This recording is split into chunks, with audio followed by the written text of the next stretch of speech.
Periodismo investigativo. Son las 6 de la mañana de este miércoles 5 de septiembre de 2018. Esta es la hora de la verdad y estos temas y asuntos que trataremos con ustedes en su muy grata compañía durante las próximas horas.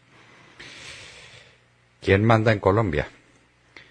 Nos hacemos la pregunta porque estábamos escandalizados con la noticia de que el comandante del ejército le pedía instrucciones a la JEP sobre lo que debía hacer con los bandidos que en armas se perdieron otra vez en Colombia.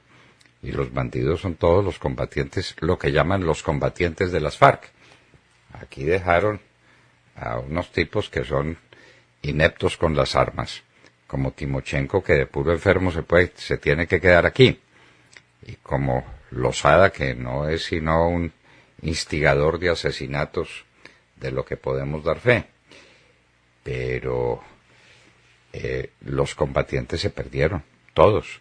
El Paisa, Márquez, Pacho Chino, Romaña, Joaquín Gómez, Fabián Ramírez, ¿dónde están? Y el comandante del ejército le pedía instrucciones a la JEP. Y entonces, como protestamos, ahora el que le pide instrucciones es el presidente de la República. Y entonces, ¿quién tiene la responsabilidad constitucional de manejar el orden público y de impedir que bandidos en armas se tomen el país? Esos eran los cambios que había que hacerle al acuerdo con las FARC. No, definamos. ¿Quién manda en Colombia? ¿Estamos en un régimen constitucional o estamos en el régimen de un acuerdo con bandidos? La verdad sobre el SENA. María Andrea Nieto estará con nosotros en la hora de la verdad. Lo mismo que estará después María Paulina Aguinaga para preguntarse con nosotros quién perdió los 7 billones de pesos de Hidroituango, entre el lucro cesante, las reparaciones que hay que hacer, que todavía no se sabe cuáles. Le vamos a preguntar si ya finalmente se entró a la casa de máquinas y si ya está medido el daño que se le hizo a las que estaban instaladas y cuánto vale sacarlas y volverlas a montar, o qué fue lo que pasó allá. Hidroituango y el lucro cesante y lo que eso significa para la seguridad energética de Colombia. Muy grave lo de Hidroituango, y las aseguradoras al parecer no van a pagar un peso. ¿Por qué? Nos preguntamos por qué. González Monguí es el nuevo director de la Unidad Nacional de Protección, y el país debe tener claro por qué había salido de la Fiscalía General de la Nación en épocas de Luis Camilo Osorio. Eso le tiene que quedar claro a los colombianos y a quienes están protegidos por la Unidad Nacional de Protección, porque a una señora muy distinguida le reversaron el nombramiento, lo que no tenía muchos antecedentes en la historia del país, un nombramiento que se hace y que después se deshace, porque había lanzado unos mensajes electrónicos dentro del uso de sus facultades y de su poder de expresión, hablando como hay que hablar de las FARC. ¿Qué se dice de las FARC? ¿Exaltarlas, ponderarlas, decir que son una maravilla, o decir lo que es verdad? Una partida de asesinos que volvieron al campo a asesinar. Esos no saben hacer otra cosa, a sembrar coca y asesinar. Pues a esa señora le impidieron ser directora de la Unidad Nacional de Protección. González Monguí, ¿quién es? ¿De dónde salió? ¿De dónde apareció? ¿Y por qué revivió después de haber sido destituido de la Fiscalía General de la Nación? La señora Merlano perdió investidura. El Consejo de Estado se la quitó definitivamente. Silla vacía. El Partido Conservador pierde esa curul. Preguntas que nos hacemos en la hora de la verdad. ¿Y por qué se dio por elegida? Una persona que estaba en la situación en que estaba, entonces prácticamente no la dejan entrar en funciones, sino que la destituyen, le quitan la investidura. ¿Por qué no se hizo eso a tiempo? Ahora tenemos la noticia de que los delitos sexuales cometidos en el conflicto serán juzgados en la JEP, es decir, no serán juzgados, es decir, penas alternativas, es decir, las atrocidades que cometieron estos bandidos contra las niñas campesinas de Colombia quedan en la impunidad total, penas alternativas. Y a esta hora, ciudadano que me escucha, persona del común, o gente muy ilustrada que está con nosotros. ¿En qué consiste una pena alternativa? Sin literatura. ¿En qué consiste? A un bandido de esos lo condenan a una pena alternativa de 5 a 8 años. ¿En qué consiste la pena alternativa? Las penas también tienen que estar previstas en alguna parte. Nadie podrá ser penado sino por ley anterior al hecho que se imputa, donde está tipificado el hecho, pero donde está prevista la sanción. Decir que es de 5 a 8 años es no decir nada. ¿5 a 8 años de qué? El viernes, es decir, pasado mañana, decide el gobierno sobre las conversaciones con el ELN. El comisionado para la paz ha dicho con toda claridad que el ELN tiene que liberar los cautivos. Y el ELN dice que eso está biche, que eso está muy lejos, que no existen las condiciones de seguridad para que ellos puedan liberar a los secuestrados. Y entonces, ¿qué va a pasar con el ELN? Estamos prácticamente a 48 horas de saberlo. Iván Velázquez, recuerden ustedes, el magistrado de extrema izquierda que estuvo aquí en Colombia haciendo toda clase de diabluras y cometiendo todos los desafueros imaginables, se fue para Guatemala con la ONU, porque ese es un antro de izquierdistas. Y entonces, en Guatemala, estaba organizando un golpe de Estado, salió de Guatemala a hacer cualquier cosa y no lo vuelven a dejar entrar. Velázquez volverá aquí y seguramente lo nombran de alguna cosa, ¿no? Así somos. Secuestro de empresario en Ocaña. Asesinato de líder social en Tarazá. Voladura al oleoducto Cañolimón Coveñas. Las cosas no siguen bien y con quién estamos librando la batalla. Nos volvemos a preguntar.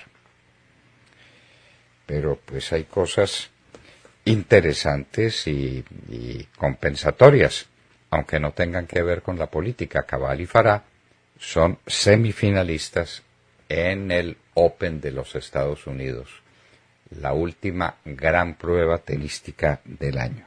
Felicitaciones a nuestros compatriotas. Se reunieron 11 países de América en Quito para hablar del tema de Venezuela y resolvieron abrir las puertas a la entrada de venezolanos, que eso reza con Ecuador y con Perú fundamentalmente, y con Brasil también, donde había unos ataques xenofóbicos muy peligrosos contra los venezolanos, que salían de su tierra huyendo, fugitivos, huyendo de ese régimen atroz que está cometiendo un genocidio contra el pueblo de Venezuela. Entonces, conclusión, los van a dejar entrar a los venezolanos, pero no hay con qué mantenerlos, no hay recursos suficientes.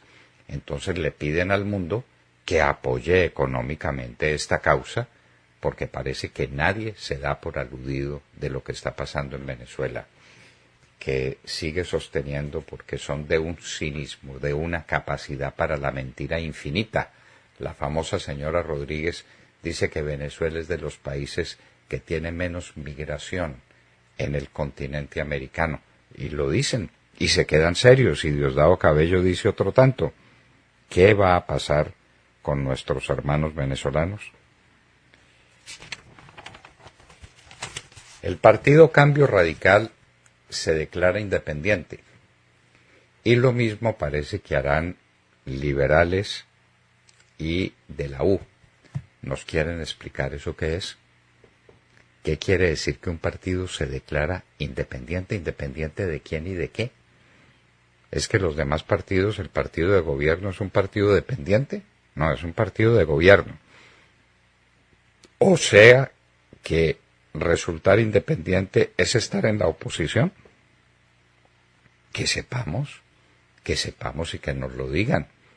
¿Qué significa que estos partidos se declaran en independencia del gobierno?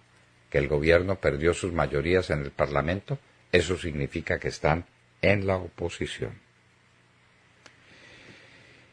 Miembros de la Asamblea Nacional de Venezuela piden la liberación de Luis Requesens. No se volvió a saber nada de él.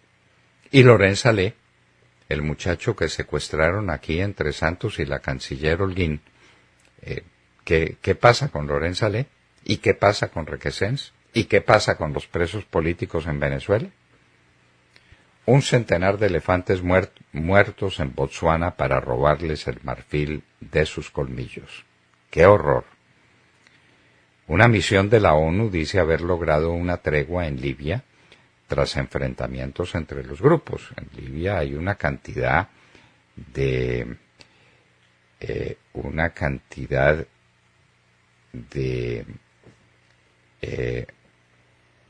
perdóname, pero tuve aquí una pequeña interrupción. Una cantidad de tribus enfrentadas furiosamente a las que tenían en algún grado de tranquilidad en el régimen anterior. Ahora desaparecido, volvieron los enfrentamientos. Largas filas de autos en Venezuela anticipándose al aumento del precio de la gasolina. En Venezuela y en gasolina, pero en Venezuela nadie sabe ni cuánto va a ser, ni a quién se lo van a cobrar. Parece que no se lo cobrarán a los que tengan el carnet de la patria, que es una manera de discriminar y de ejercer violencia contra al gobierno anterior, al gobierno del Partido Popular, sin tener un voto, dependiendo de estos partidos de minoría, entre ellos el Partido Sánchez. Debate en la Comisión de Justicia de los Estados Unidos por nominación de Brett Kavanaugh como magistrado de la Corte Suprema. ¿Qué va a pasar? Trump pedirá desde el Consejo de Seguridad de la ONU sanciones contra Irak. Mike Pence, desde los Estados Unidos, pide liberación de periodistas de Reuters que están presos en Myanmar. Y se denuncia un bombardeo de aviones sirios y rusos en Idlib antes de diálogos que se iniciarían ahora mismo. Y en Hoy en la Historia recordaremos a uno de los más repugnantes emperadores romanos de los 12 Césares, Cómodo, nada menos que hijo de Marco Aurelio. ¿Cómo fue Cómodo y cómo su reinado? De ahí viene la palabra, la expresión cómodo, o él recibió ese nombre, ¿por qué? Cómodo, emperador romano. De todo esto y de mucho más hablaremos con ustedes en las próximas horas en la Hora de la Verdad. Doctor Londoño, buenos días Colombia, gracias por invitarnos a sus hogares y a sus vehículos. Hoy es miércoles 5 de septiembre del año 18. Son las 6:18. Bienvenidos pues al espectáculo de las noticias con el primer editorialista de Colombia, el doctor Fernando Londoño Hoyos. El expresidente Álvaro Uribe Vélez cuestionó a los magistrados que lo investigan por manipulación de testigos, pero el alto tribunal negó nuevamente la recusación del senador del Centro Democrático contra sus magistrados investigadores. La Corte, politizada, ahora deberá pasar a resolver una nulidad al proceso que aún está pendiente de resolverse en el mismo alto tribunal luego de la medida interpuesta por el representante Álvaro Hernán Prada, también investigado dentro del mismo caso. El proceso anda en la Corte en medio de varios tropiezos. El expresidente volvió a la carga con el magistrado que adelanta la investigación en su contra y que tiene en su despacho este importante caso. El expresidente volvió a referirse sobre el magistrado José Luis Barceló, Togado que encabeza la investigación en su contra. Al respecto, Álvaro Uribe Vélez de nuevo dijo que hay una clara intención de Barceló de meterlo preso, pese a que su propósito, según él, ha sido demostrar las manipulaciones que se han hecho para promover testigos en su contra. Abro comillas, no hago fraude procesal, ni soborno testigos, tampoco les pago a través de ONGs. Ejerzo el derecho de desmontar manipulaciones.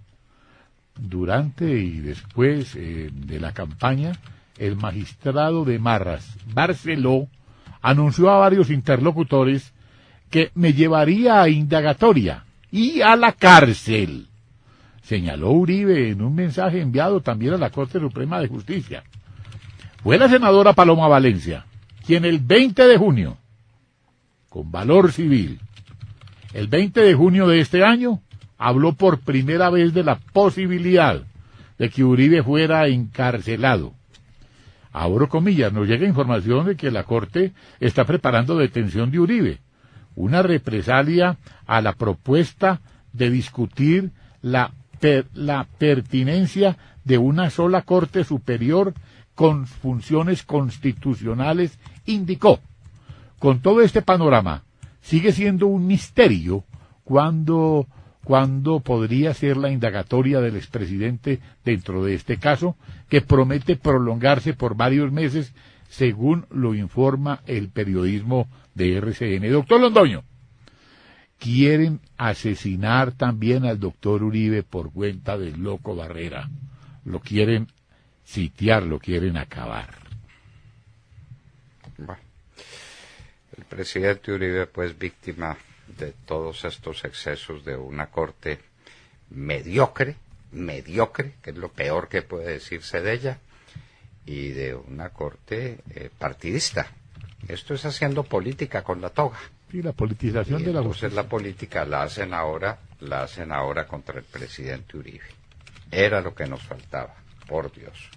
Vanessa Araujo.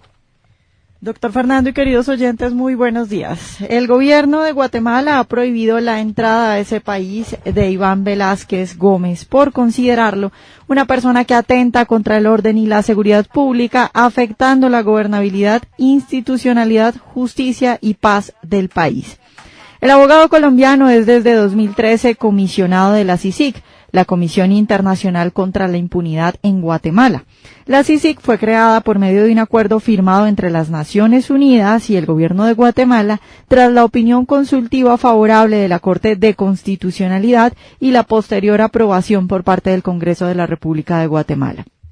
El objetivo de la CICIG es apoyar al Ministerio Público y a otras instituciones del Estado, tanto en la investigación de los delitos cometidos por integrantes de los cuerpos ilegales de seguridad y aparatos clandestinos de seguridad, como en general en las acciones que tiendan al desmantelamiento de estos grupos. En resumen, el objetivo de la CICIG es hacer investigación respecto a grupos paraestatales y ayudar a su desmantelamiento. Sin embargo, Velázquez se ha dedicado a cualquier tipo de investigación que ha querido y en los últimos años ha metido a la cárcel a varios políticos de derecha por supuestos hechos de corrupción que nada tienen que ver con el objetivo por el cual el gobierno guatemalteco pidió crear la CICIG. Por ejemplo, hace 2 semanas, la CICIG, en cabeza de Velázquez, solicitó un antejuicio contra el presidente Jimmy Morales, alegando tener indicios para investigar transferencias ilícitas dentro de la bancada política del presidente, el Frente de Convergencia Nacional. Para muchos es evidente que Velázquez, además de estar haciendo cosas que no le competen, lo que realiza es una persecución selectiva contra personalidades de la derecha. La opinión que tienen muchos guatemaltecos de derecha es que simplemente a este hombre no hay quien lo pare, y en este caso contra el presidente Morales lo que quiere es dar un golpe de Estado. Velázquez se encuentra actualmente en Washington, hasta el momento no ha reaccionado a las declaraciones del presidente guatemalteco, pero la ONU sí reaccionó ya a la decisión de no permitir la entrada del abogado. El secretario general de la ONU, el señor Antonio Guterres, le pidió al jefe de la CICIG que dirija a la entidad desde afuera. Los expertos en Guatemala no se ponen de acuerdo sobre qué va a pasar. Algunos aseguran que la decisión de no permitirle la entrada a Velázquez está en manos de la Corte de Constitucionalidad, mientras que otros insisten en que su regreso o rechazo es parte de las facultades que tiene Morales como presidenta. Veremos pues si Guatemala logra sacar por fin a este hombre que ha desatado toda una persecución contra la derecha. Aquí tendríamos que recordar todos los excesos y todos los radicalismos de este magistrado que se fue para Guatemala a querer hacer allá lo que estaba tratando de hacer en Colombia, política con la toga, porque eso es Velázquez, es un politiquero al que le ponen toga y entonces con la toga hace política. Y ahora en Guatemala no lo quieren, el presidente no lo deja entrar, vamos a ver qué sucede con Velázquez.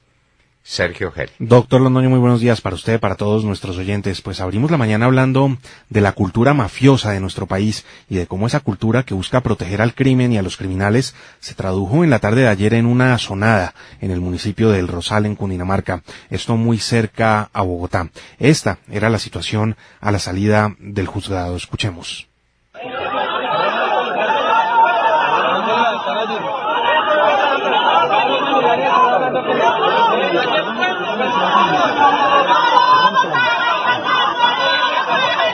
Una sonada adelantada por una turba de seguidores del alcalde Hugo Orlando Arévalo, luego de que este fuera enviado a prisión por un juez de la República tras la medida de aseguramiento solicitada por la Fiscalía General de la Nación en contra del mandatario, a quien se le imputa el delito de concusión por presuntamente haber exigido dinero a propietarios de tierras con el fin de otorgar licencias de construcción y no modificar el uso del suelo de sus predios. Cabe recordar que por esos hechos el alcalde del Rosal ya fue destituido por la Procuraduría General de la Nación en primera instancia.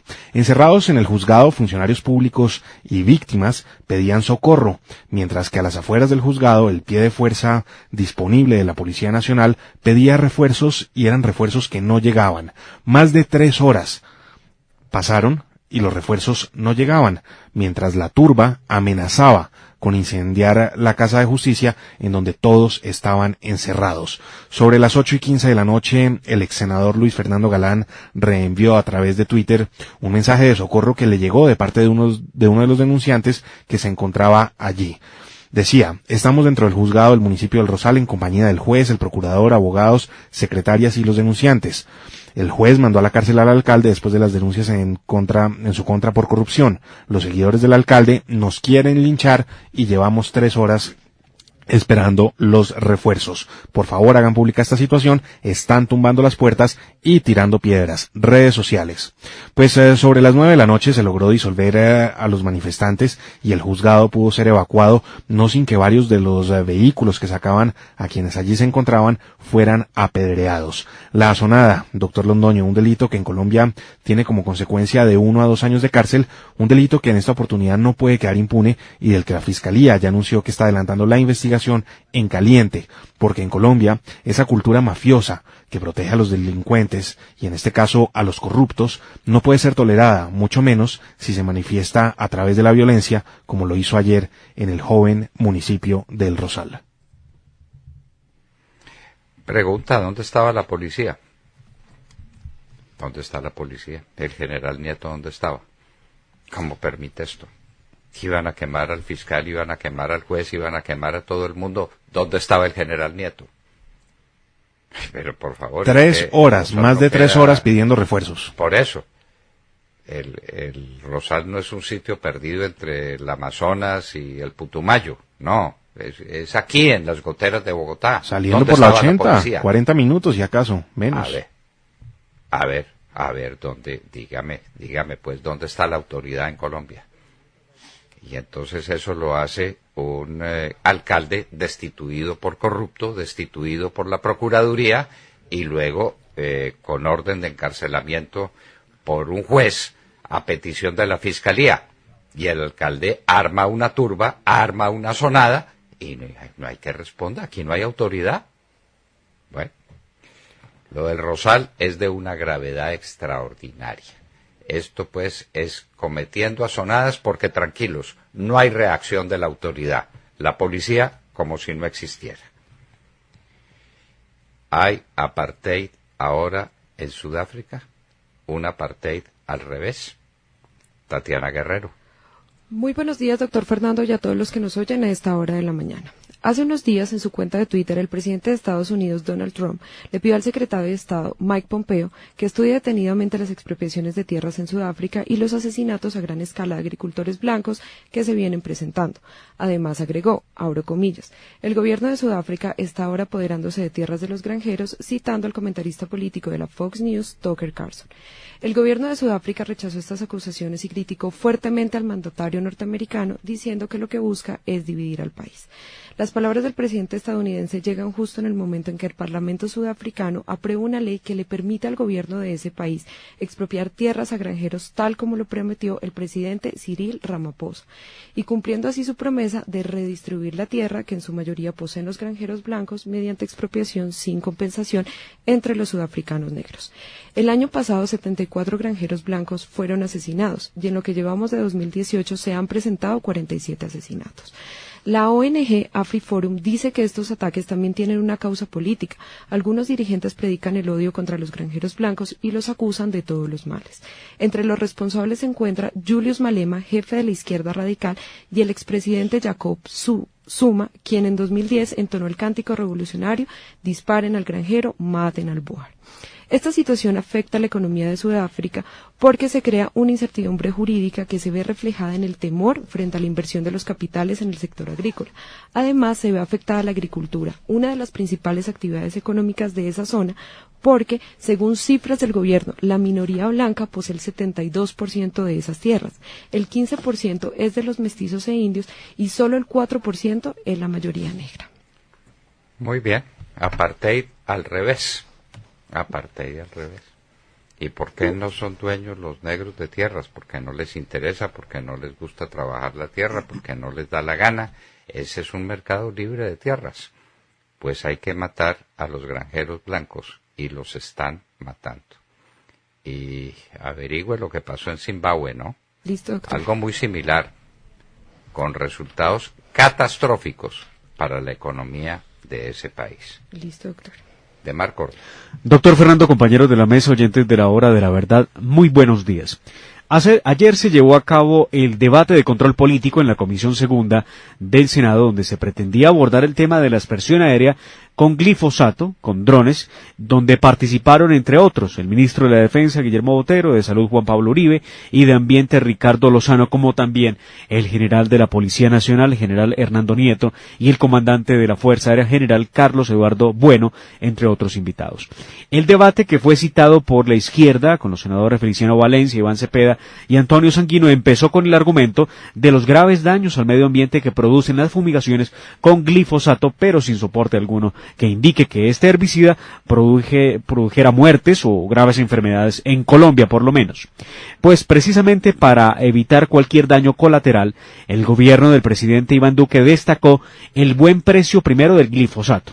Segundo, la efectividad para acabar con las matas de coca que tiene ese herbicida. Y tercero, el avance tecnológico de fumigar con aparatos no tripulados, o sea, con drones, lo que abarata los costos de operación para la aspersión aérea y disminuye los daños, porque cada aparato deberá volar por lo menos a una distancia de 1 metro sobre la planta de coca. El ministro de la Defensa, quien ha insistido en volver a la aspersión con glifosato, le recordó a los senadores de la Comisión Segunda que más contaminante que el herbicida son los precursores químicos que se utilizan para la producción de coca. ¿Y qué decir de los productos con los cuales se produce la coca? Y vienen los cristalizaderos y los laboratorios a los cuales usted se refirió, gobernador. Y eso es a base de químicos, que eso sí que están contaminando, muchísimo más que el glifosato. Porque aquí hay pruebas de que una vez usado allí se siembra, como efectivamente sucede en el Valle del Cauca. Holguín, a su turno, la senadora del Centro Democrático, Paola Holguín, en apoyo a la lucha contra el cultivo de coca que emprende el gobierno nacional, recordó que el gobierno Santos prácticamente acabó con todos los programas que tenían que ver con erradicación y sustitución de cultivos ilícitos. Eso es muy importante tenerlo en cuenta. Bajaron los grupos móviles de erradicación manual. Qué tristeza, un programa tan bonito como el programa de Familias Guardabosques, que venía dando excelentes resultados, que empezó a crecer de manera exponencial desde 2003, que fue creado, a 2010. De 2010 a 2015 bajó en un 40%. Todo eso hay que tenerlo en cuenta. El gobierno nacional casi que suspendió de 2015 a 2016 y parte de 2017 los programas de sustitución de cultivos ilícitos. Y se presentó un lapsus porque esos programas pasaron a la Dirección de Gestión Territorial, que tuvo una suspensión provisional de eso que era tan importante para el combate a los ilícitos. Y créame que la extradición sí es una medida disuasiva. Y si no, que se muevan con Santrich, y si hay pruebas con Iván Márquez, con Iván Márquez. Lamentablemente la gente le tiene más miedo a una cárcel en Estados Unidos que en Colombia, porque muchos siguen delinquiendo desde Colombia. Entonces eso sí es una medida disuasiva que ayuda. Holguín dijo, entre otras cosas, que por cada hectárea de coca se deforesta 1.4 hectáreas de bosque, y eso ha llevado a que en Colombia se deforesten hoy, todos los días, 120 hectáreas para sembrar coca. El caso es que en este debate sobre el uso de drones poco se dijo del mecanismo de fumigación, porque se dedicaron a hablar del aumento de cultivos de coca, mientras sectores de oposición al gobierno nacional salieron en defensa presuntamente de los campesinos que se dedican a la siembra de coca para su sustento.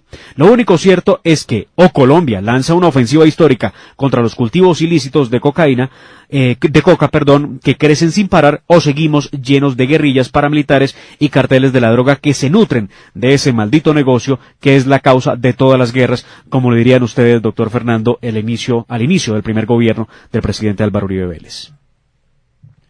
El combustible que alimenta todas las guerras. Pero esto es muy curioso, ¿no? Estos izquierdistas son rarísimos, rarísimos.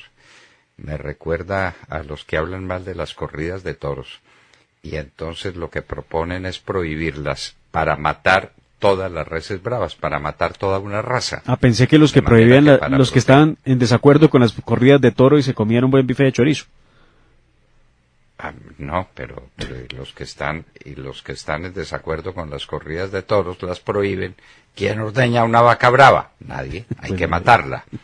Pues pasa algo parecido con este tema.